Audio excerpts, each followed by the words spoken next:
جزاک اللہ خیر. آمین. الحمدللہ والصلاة والسلام علی رسول اللہ.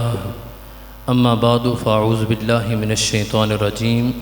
بسم اللہ الرحمن الرحیم. ذالک الکتاب لا ریب فیہ. صدق اللہ مولانا العظیم. ببرکت ان اللہ وملائکتہ یصلون علی النبی یا ایہا الذین آمنوا صلوا علیہ وسلموا تسلیما. بابا جی بلند پڑھیا صلاۃ و سلام علیک یا سیدی یا رسول اللہ وعلی آلک. میں آپ کی آواز بھی سننا چاہتا ہوں. محبت نال درود پاک پڑھیا صلاۃ و سلام علیک یا وعلی آلک و اصحابک یا. ماشاءاللہ کافی دیر ہو گئی ہے.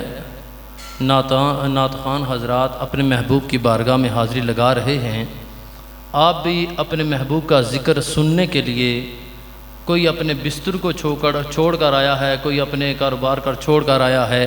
محبت سے حضور کی بارگاہ میں سارے حاضری لگوانی ہے سب نے. کوئی زبان خاموش نہ رہے. اعلیٰ حضرت کا کلام ہے, محبت سے پڑھیے. سب سے اولیٰ ہو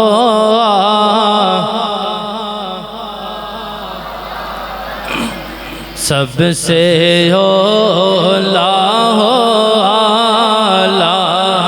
ہمارا نبی. بولو سب سے اولیٰ ہو ہمارا نبی. سب سے بالا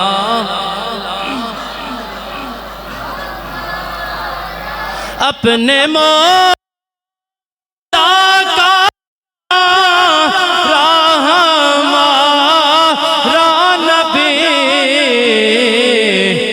دونوں عالم کا دولا ہمارا نبی.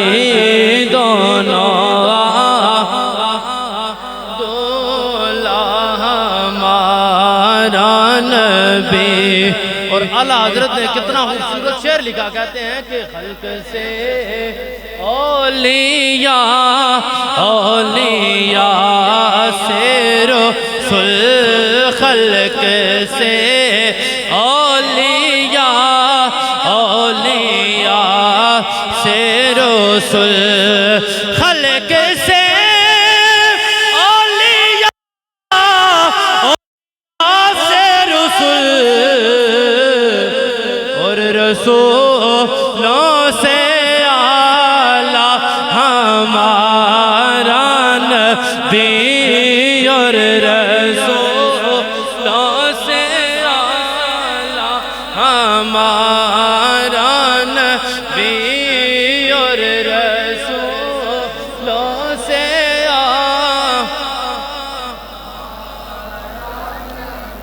غمزدوں کو رضا مجدہ دیجئے کہ ہے غمزدوں کو رضا مجدہ دیجئے کہ ہے غمزدوں کو رضا مجدہ دیجئے کہ ہے بے قصوں کا سہارا ہمارا نبی. بے قصوں کا سہارا ہمارا نبی. سب سے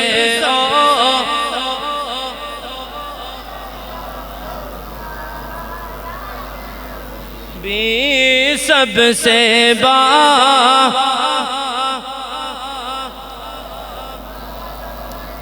بعد از حمد و صلاۃ نہایتی واجب الاحترام حضرات علماء کرام اور خصوصاً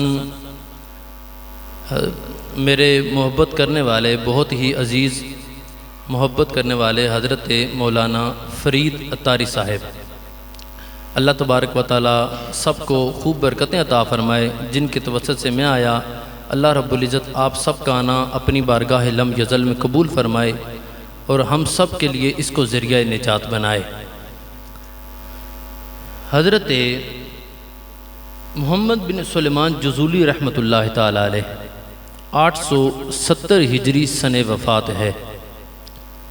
تقریباً آج 1443 ہجری جا رہی ہے، 870 ہجری سن وفات ہے۔ اتنے بڑے بزرگ ہیں کہ جن کے شاگردوں کی تعداد 12,000 گزری ہے، اور اتنے بلند پایا ولی ہیں کہ اللہ رب العزت نے ان کے 12,000 شاگردوں کو درجہ ولایت عطا فرمایا ہے۔ زندگی کے اندر بڑی کثرت کے ساتھ ورد و وظائف کرتے، حضور کی ذات پہ کثرت سے درود پاک کا نذرانہ پیش کیا کرتے تھے۔ اللہ تبارک و تعالیٰ نے یہ احسان کیا کہ ان کی قبر مبارک سے کستوری کی خوشبو آیا کرتی تھی۔ 70 سال گزرنے کے بعد کسی وجہ سے ان کی جسد اقدس کو ایک جگہ سے دوسری جگہ شفٹ کرنا پڑا۔ 70 سال گزرنے کے بعد اس وقت کے علماء کرام نے جب فیصلہ کیا کہ ان کی قبر کو مجبوروں کی وجہ سے اٹھایا جائے، ان کی قبر سے ان کو نکالا جائے، دوسری جگہ ٹرانسفر کیا جائے۔ 70 سال گزرنے کے بعد جب محمد بن سلیمان جزولی کی قبر کو کھولا گیا، جسم اقدس ایسے تر و تازہ ہے کہ جیسے محمد بن سلیمان جزولی کا ابھی قبر کے اندر رکھا گیا ہے۔ 70 سال گزرنے کے بعد جسم اقدس تر و تازہ ہے۔ ورد و وظائف کے اندر ایک دن مصروف ہیں، زندگی گزارتے ہوئے ورد و وظائف کے اندر مشغول ہیں۔ ظہر کی نماز کا آخری وقت آ جاتا ہے، قریب گاؤں کے اندر جاتے ہیں۔ جب وضو کے لیے پانی کو تلاش کرتے ہیں، ایک کنواں نظر آیا۔ کنویں کے اندر پانی بھی موجود ہے، کنواں بھی موجود ہے، لیکن کوئی رسی اور ڈھول نہیں کہ جس کی وجہ سے پانی کو نکالا جائے، طہارت حاصل کی جائے، اللہ کی بارگاہ کے اندر سجدہ ادا کیا جائے۔ ابھی اسی کشمکش کے اندر ہیں کہ قریب چھت پر ایک چھوٹی سی بچی کھڑی ہے۔ وہ دیکھتی ہے کہ ایک بابا جی ہیں، وہ کنویں کے گرد چکر لگا رہے ہیں۔ وہ پوچھتی ہے، بابا جان آپ کون ہیں؟ کیوں اس کنویں کے گرد چکر لگا رہے ہیں؟ کہا کہ بیٹا میرا نام محمد بن سلیمان جزولی ہے، نماز ظہر کا آخری وقت ہے، پانی کی تلاش کے اندر آیا ہوں۔ پانی تو مل گیا ہے لیکن رسی اور ڈول نہیں ہے کہ جس کی وجہ سے پانی کو نکالا جائے، طہارت حاصل کی جائے، اللہ کی بارگاہ میں سجدہ ادا کیا جائے۔ وہ بچی کہتی ہے کہ آپ محمد بن سلیمان جزولی ہیں کہ جن کی شان کو، جن کی چرچے جو ہیں مشرق اور مغرب کے اندر آپ کے نام کے ڈھنکے بج رہے ہیں۔ اے محمد بن سلیمان جزولی، اور حال یہ ہے کہ کنویں سے پانی نہیں نکال سکتے۔ اتنا کہنے کے بعد وہ بچی نیچے آتی ہے، محمد بن سلیمان جزولی کی طرف ایک مرتبہ محمد بن سلیمان جزولی کی طرف دیکھتی ہے، ایک مرتبہ کنویں کی طرف دیکھتی ہے۔ کیا کرتی ہے؟ اپنا تھوک جو ہے وہ کنویں میں پھینکتی ہے۔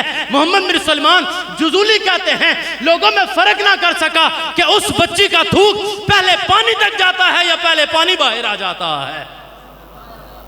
محمد بن سلیمان جزولی کہتے ہیں میں فرق نہ کر سکا کہ اس بچی کا تھوک پہلے پانی تک جاتا ہے یا پانی پہلے باہر آتا ہے۔ خیر میں نے وضو کیا، طہارت کو حاصل کیا، نماز ظہر ادا کی۔ اب بچی کے گھر کو دوبارہ دستک دی ہے۔ جب دوبارہ بچی باہر آتی ہے، میں نے کہا کہ بیٹا تجھے اللہ اور اللہ کے رسول کا واسطہ پیش کرتا ہوں، بتا تو صحیح اتنی چھوٹی سی عمر کے اندر تو نے یہ مقام کیسے حاصل کر لیا؟ اتنی چھوٹی سی عمر کے اندر اللہ نے تجھے اتنا مقام کیسے عطا کیا؟ کہا کہ بابا جان اگر آپ مجھے اللہ کے رسول کا واسطہ نہ پیش کرتے نا تو میں کبھی آپ کے اوپر یہ راز کھولتی نا۔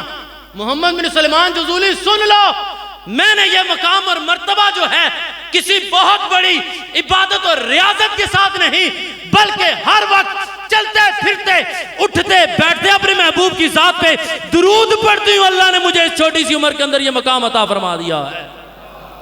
نام محمد کتنا میٹھا میٹھا لگتا ہے، نام محمد کتنا میٹھا میٹھا لگتا ہے، دونوں جہاں سرکار کا ہم کو، دونوں جہاں سرکار کا ہم کو، سد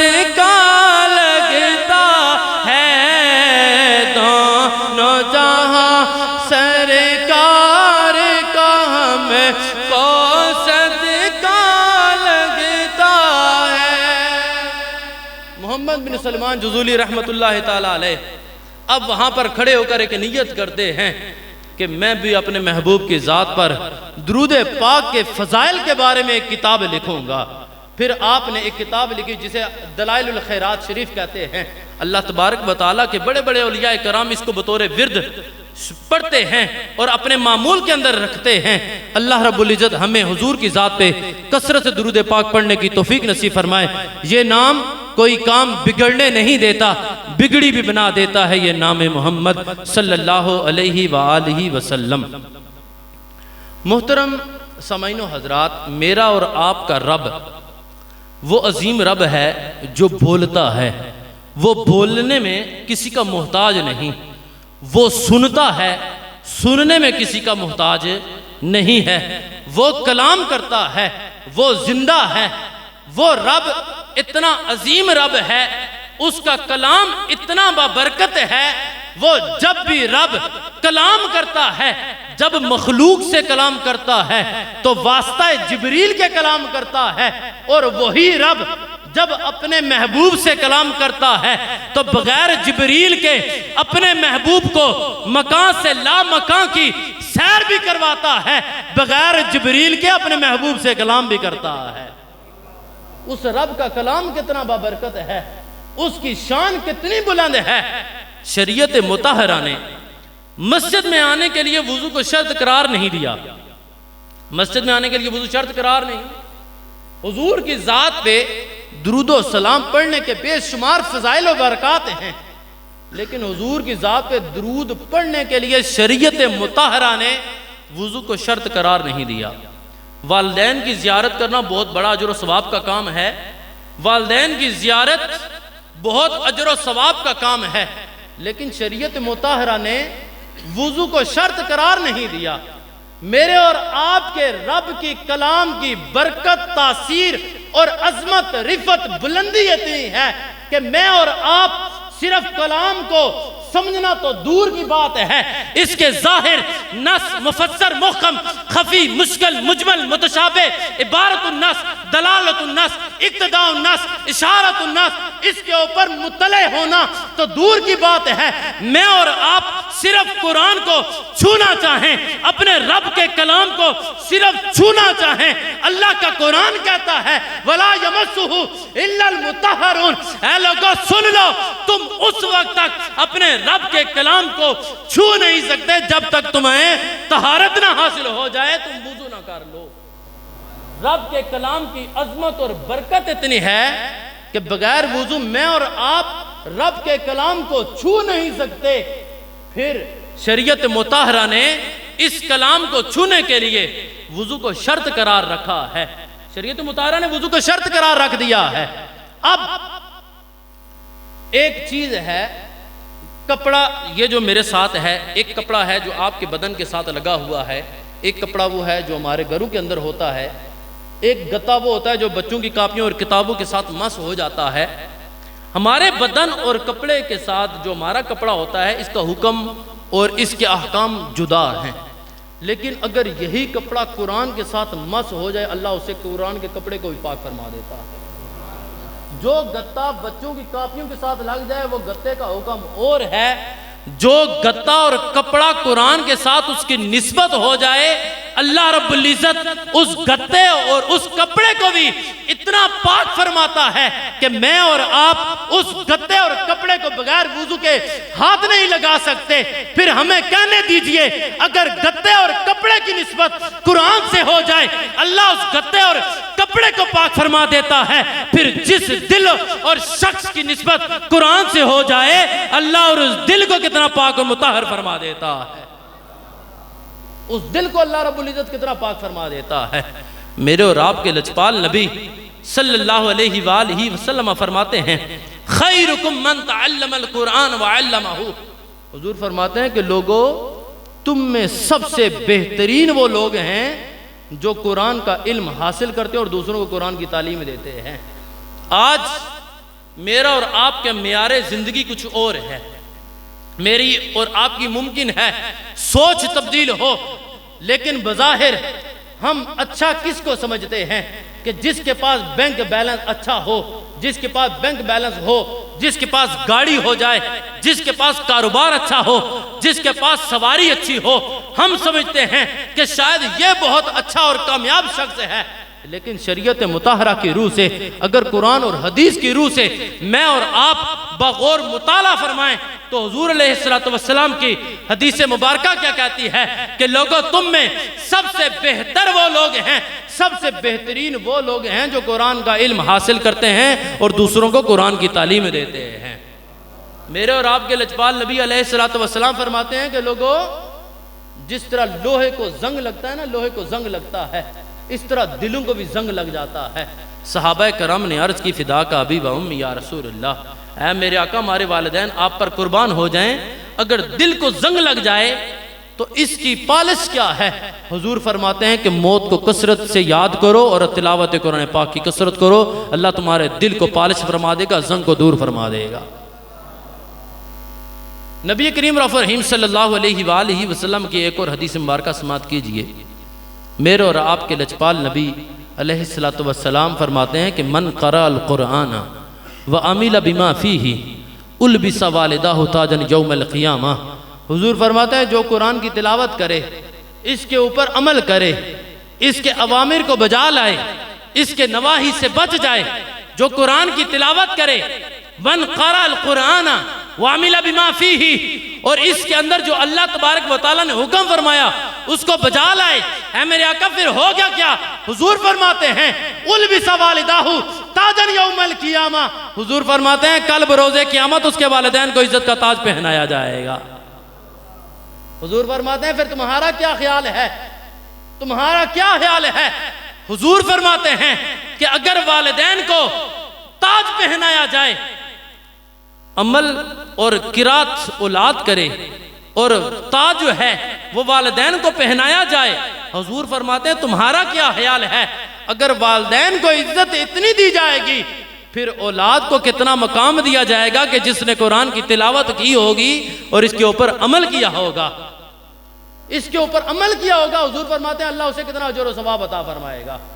آج میں اور آپ جس طرف جا رہے ہیں، معذرت کے ساتھ میں اور آپ نے اس اہمیت کو سمجھا نہیں، اس اہمیت کو بھائی ہم نے سمجھا نہیں۔ آج ہمارا معیار زندگی کچھ اور ہے۔ ہمارا بچہ صبح کے ٹائم اٹھتا ہے، ماں اس کو تیار کرتی ہے، ماں تیار کرنے کے بعد کبھی غصے بھی ہوتی ہے، کھانا بھی تیار کرتی ہے، اس کو ناشتہ بھی دیتی ہے، والد بیچارہ بچے کو اٹھاتا ہے، اٹھانے کے بعد اس کو بائک وغیرہ جس طرح سواری اللہ رب العزت نے دی ہے اس کو لے کر جاتا ہے، سکول وغیرہ لے کر جاتے ہیں۔ کچھ خرچہ بھی ہمارا دور اور تھا کہ جب 1-2 روپے دیا جاتے تھے، آج بچے کو 1-2 روپے دیں پھر حشر دیکھ لیں، والد اپنا حشر، یقین کریں آپ خود والد دیکھ لیں کہ اس کا اولاد کیا کرتی ہے اس کے ساتھ۔ 1-2 روپے دے کر اپنی اولاد کو ذرا مطمئن کریں ذرا۔ پھر یہ حال ہے والد نہ چاہتے ہوئے بھی 50-100 روپے اپنی اولاد کے دے گا، پھر اگر یونیورسٹی اور کالج کا اسٹوڈنٹ ہے تو اس کے حساب کو چھوڑ دیں آپ۔ پھر میں ایک حساب بتا رہا ہوں، یہ بھی معذرت کے ساتھ بتا رہا ہوں، ذرا چلیے آگے۔ بچہ اسکول گیا، اسکول کا کھانا اس کو ساتھ ملا، وردی کے اوپر کتنے خرچات، پھر اس کی کاپیوں اور یونیورسٹی کے جو فیسیں ہیں وہ الگ، اسکول کا یونیفارم الگ، پھر ٹائی الگ، پینٹ الگ۔ اگر بچہ نیوی وچ فٹ ہونا ہے تو ماں تنی ہے نہیں وچ آئی صحیح تو اس میں آئیں آپ۔ پھر اسکول لے کے جانا، اسکول لے کر جانے کے بعد وہاں کی ٹینشنیں الگ، پرنسپل کی جو بیسٹی ہے وہ الگ، بچے کو پنشمنٹ الگ۔ بچہ اسکول سے واپس، ماں نے کھانا تیار کیا، والد یا والدہ لے کر آئے گی واپس۔ یہ میں آپ کو بتا رہا ہوں ہمارا معیار زندگی۔ پھر اولاد کو کھانا الگ، شام کے ٹائم والد جو ہے وہ ٹیوشن الگ، فیس ٹیوشن کی الگ۔ مجھے آپ بتائیں یہ اتنی تیاریاں کرنے کے بعد جب یہی بچہ مدرسے اور اسکول مسجد کا ٹائم ہو جائے، کیا بچے کو کبھی میں خود مسجد کے اندر پڑھاتا ہوں، درس نظامی کرواتا ہوں، جب شام کو ہم مدرسے کے اندر جاتے ہیں نا، مسجد کے اندر، تب بچے نہیں حالت کیڑی ہونی ہے تسی بھی جاننے ہوتے میں بھی جاننا ہوں۔ بچے نہیں ناسا میں بہ رہی ہونی ہیں، ٹوپی سر تے ہے کو نہیں، جو گلی کوچے کے اندر کپڑے گندے ہیں وہی کپڑے دے کر مدرسے کے اندر مسجد کے اندر بھیج دیا جاتا ہے۔ افسوس کی بات، یقین جانیں آپ کہ سکول اور یونیورسٹی کی کتابوں کا حال کیا ہے یہ آپ بھی جانتے ہیں اور میں بھی جانتا ہوں، لیکن وہی بچہ اگر قاعدہ مسجد کے اندر لے کر جاتا ہے قاعدے کا کیا حال ہوتا ہے یہ امام مسجد سے پوچھ لیں گے، اس بچے سے پوچھئے گا آپ۔ یہ معیار زندگی ڈاکٹر اقبال نے کہا سبب اس کا کچھ اور ہی ہے جس کو تو خود سمجھتا ہے، زوال بندہ مومن کا بے زری سے نہیں۔ یہ بات نہیں ہے کہ مسلمانوں کے پاس مال و دولت نہیں، اور مسلمانوں کے پاس مال و دولت تو ہے لیکن یہ ذلت اور پستی کی طرف کیوں جا رہے ہیں؟ ڈاکٹر اقبال کہتا ہے کہ مسلمانوں نے اپنے رب کے قرآن کو چھوڑ دیا، مصطفیٰ کی سنت کو چھوڑ دیا ہے۔ کتنے ناراض نہیں ہو گئے تسی؟ یہ معیار زندگی ہے، یہ میں حقیقت سے آشناس باتیں جو ہیں حقیقت میں مبنی باتیں کر رہا ہوں۔ مدرسے اور اسکول کے لیے جی مولوی یہ کم کر گیا بھائی آپ نے، میں خود مدرسے کے اندر ہوتا ہوں بھائی، میں خود تدریس کرتا ہوں۔ جو اب شام کو مجھے صاحب شام کو کال آئی ہے، وہ کہتے ہیں کہ سب اس بچے کو تنگ آ کشمیر نے بچے تنگ آ تو تسی مدرسے راکھی لو۔ یقین جانے جو بھی آتے ہیں ایک دو والد یا تین والد مجھے آج تک ایسے ملے ہیں جو اچھے اور جو کہتے ہیں پڑھے لکھے بچے کو لے لیں آپ۔ ہم کہتے ہیں کہ مولویاں دین بگاڑ دیتا ہے، بھائی آپ قصور ہم سب کا ہے کہ ہم نے جو بچہ سکول سے بھاگا ہوا ہوتا ہے ہم نے اس کو مدرسے کے اندر بھیج دیا ہے۔ جو بچے کا ذہن ٹھیک نہیں ہم نے اس کو مدرسے میں بھیج دیا۔ جو بچہ گھر میں سب سے زیادہ شرارتیں کرتا ہے ہم نے اس کو مدرسے میں بھیجا ہے۔ بھائی یہی مدرسے والے تمہیں جو ہے وہ امام مہیا کریں گے، تمہیں حضور کی سنتیں سکھانے والے پیش کریں گے، یہی وہ مسلح اور مقتدی جو امام ہیں وہی تمہارے مرنے اور جینے کے اوپر اہتمام کریں گے، تمہاری قبر کے اوپر پڑھیں گے۔ میں کہتا ہوں جس بچے کے لیے تم نے سکول کالج اور یونیورسٹی کا انتخاب کیا، آپ نے کالج اور یونیورسٹی کا انتخاب کیا، کریں انتخاب آپ یورپ اور ان طرح کی ممالک کی آپ تعلیم دیں۔ نتیجہ کیا نکلا؟ نتیجہ یہ نکلا کہ آج ہماری مائیں اور بہنیں، یہ ہماری مسلمانوں کی بیٹیاں جب یونیورسٹی کے دروازے کے باہر جب روڈ پر جاتی ہیں لباس کیسا نہ آپ دیکھ سکتے ہیں نہ میں دیکھ سکتا ہوں۔ وجہ کیا ہے؟ ہم نے اپنے رب کے قرآن کو چھوڑ دیا، مصطفیٰ کی سنت کو چھوڑ دیا۔ صرف یہ حقیقت پہ مبنی باتیں اس لیے کہ اگر آج اللہ رب العزت نے ہمیں سوچ عقل اے انسان اللہ نے ہمیں شعور دیا ہے، اللہ نے ہمیں شعور دیا ہے۔ جس دین کے لیے صحابہ کرام نے محنتیں کی ہیں، جس دین کے لیے اپنی اولاد کے نذرانے پیش کیے، جس دین کے لیے اپنی جانوں کے نذرانے پیش کیے، جس دین کے لیے صحابہ کرام تابعین تبع تابعین نے اتنی بڑی قربانیاں دیں، آج اس دین کے لیے میں نے اور آپ نے کیا کیا ہے؟ آج ہم نے اس دین محمدی کے لیے ہم نے کیا کیا ہے بھائی؟ اپنی قبر و حشر کے لیے کیا کیا؟ آج ہم سب کو فکر ہے مہنگائی بڑی ہو گئی ہے، دنیا کے لیے کچھ کر لیں۔ بھائی اللہ نے اگر اولاد دی ہے نا تو جو بہترین جس کا ذہن ٹھیک ہو، جو ذہین اور فتین ہو، آپ اس کو دین کی طرف بھیجئے۔ انشاءاللہ یہی بچہ کل آپ کے مرنے کے بعد آپ کی قبر پر بھی قرآن پڑھے گا، آپ کی دنیا بھی بہتر ہو جائے گی، آپ کی قبر بھی بہتر ہوگی، آپ کی حشر بھی بہتر ہو جائے گا۔ اور حاجی صاحب میں ایک اور جملہ کہتا ہوں کہ اگر اولاد ڈاکٹر بن جائے نا، وکیل بن جائے، اگر بہت بڑے لیول پر اولاد چلی جائے، جس باپ نے پوری زندگی اولاد کے لیے خون پسینے کی کمائی کو رکھنے کے بعد اولاد کو بیچاری کو جوان کیا، پھر ایف ایس سی تک کتنا خرچہ، پھر پی ایچ ڈی تک کتنا خرچہ، والد بیچارے نے پوری زندگی لگا دی، پھر والد پریشان ہے، اولاد ڈاکٹر ہے، اولاد وکیل ہے، اولاد بہت بڑی منیجر بن چکی ہے۔ اب والد بیچارہ سوچتا ہے کہیں میری اولاد کا دل نہ ٹوٹ جائے، کہیں میرا بیٹا ہے ڈاکٹر ہے، دوسرے ڈاکٹر کو دوسرے ڈاکٹر کے سامنے شرم آتی ہے۔ یقین جانیے کہ کہتے ہوئے یہ میرا بزرگ باپ ہے، لوگ اپنے والد کا تعارف بھی اچھے انداز سے نہیں پیش کر سکتے۔ میں نے کہا کہ تم نے اپنی اولاد کو یونیورسٹی لیول پہ پڑھایا، پھر تمہارے ساتھ حشر کیا ہوا یہ آپ بھی جانتے ہیں اور میں بھی جانتا ہوں۔ والد بیچارہ پریشان ہے کہ کہیں اولاد کا دل نہ ٹوٹ جائے، اسی اولاد کو عالم بعمل بنائیں، عالم اہل سنت بنائیں، مفتی اہل سنت بنائیں، پھر دیکھیے گا آپ کی اولاد سوچے گی کہیں میرے والدین کی دل آزاری نہ ہو جائے، کہیں میرے والد نہ ناراض ہو جائیں، پھر آپ کی اولاد جو کچھ کمائے گی اپنے والد کے قدموں کے اوپر جانثار کر دے گی۔ یہ فرق وہ ہے اے میرے بھائی، ہم قرآن کے ساتھ وابستہ ہو جائیں، قرآن کریم فرقان حمید کے ساتھ جب ہم وابستہ ہوں گے، حضور کی احادیث مبارکہ کے ساتھ ہم لوگ وابستہ ہوں گے، پھر کیا ہوگا؟ ہماری دنیا بھی اچھی ہو جائے گی، آخرت بھی اچھی ہو جائے گی۔ حضور علیہ السلام نے جو ٹائم مجھے دیا گیا تھا وہ تقریباً ختم ہو چکا ہے۔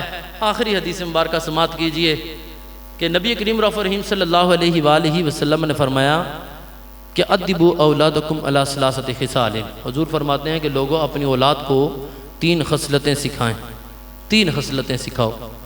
ہم یہاں پر نصاب دنیا پڑھاتے ہیں، وہاں پر نصاب مدینہ بھی پڑھانا چاہیے ہمیں۔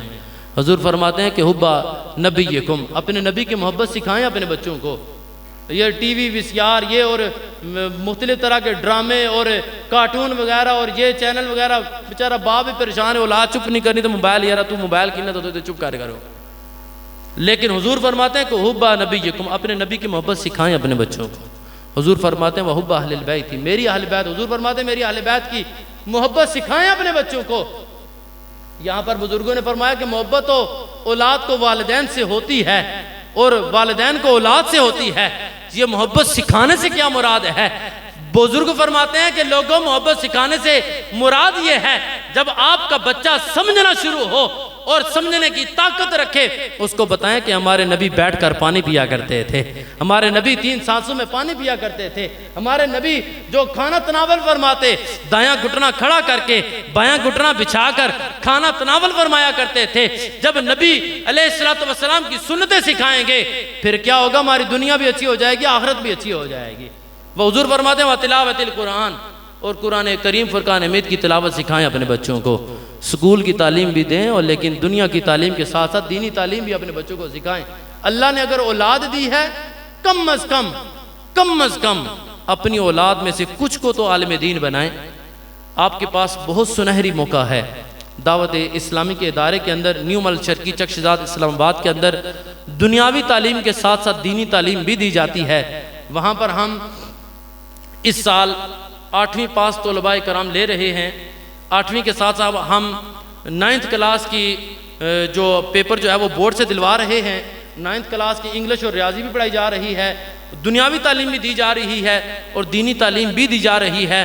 اللہ رب العزت نے جن کو اولاد کی نعمت سے مالا مال کیا ہے وہ کم از کم اپنی اولاد کو عالم دین بنائیں۔ اللہ تبارک و تعالیٰ کی بارگاہ کے اندر دعا ہے ہم سب کو عقل سلیم عطا فرمائے، ہم سب کو قرآن اور سنت کا فہم نصیب فرمائے، قرآن اور حدیث سمجھنے کی توفیق نصیب فرمائے۔ صدقہ پیارے کی حیا کا کہ جو سنی مرے یوں نہ فرمائیں تیرے شاہد کہ وہ فاسق و فاجر گیا، عرش پہ دھومیں مچیں وہ مومن صالح ملا، فرش سے ماتم اٹھے وہ طیب و طاہر گیا۔ آمین بجاہ النبی الامین صلی اللہ علیہ وآلہ وسلم۔